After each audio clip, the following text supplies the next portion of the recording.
Alors par rapport à cette affiche que j'ai partagée ce matin, eh bien oui, forcer un enfant à dire bonjour par exemple, c'est forcer.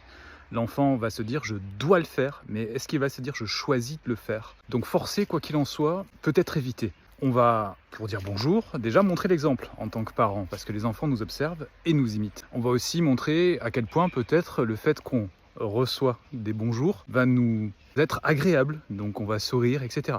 Bref, on va essayer quand même de donner du sens à ce geste qui n'est pas si anodin. Je mets de côté le fait de dire bonjour et le fait de faire un bisou qui là implique d'autres problématiques, notamment du respect du consentement et du corps de l'enfant, hein, en fait. Donc obliger un enfant à dire bonjour en faisant la bise, eh bien ça aussi, pour moi, c'est à bannir. On a plusieurs façons de dire bonjour. On n'est pas obligé de faire une bise, on peut très bien le faire de loin, on peut sourire, ou on peut ne rien faire si on n'a pas envie de le faire.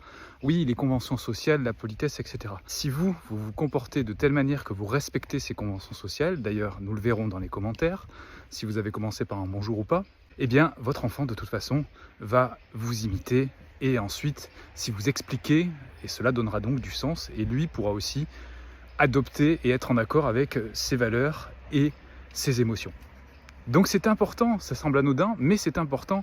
Le simple bonjour et le simple fait de forcer l'enfant ou de faire du chantage affectif par rapport à ce bonjour ou de l'associer au fait que le corps de l'enfant n'est finalement pas respecté, eh bien ceci a des implications sur le plus long terme parce que souvent le bonjour est aussi symptomatique d'une approche plus générale où l'enfant va être forcé à obéir à d'autres conventions, à d'autres règles qu'il ne comprend peut-être même pas.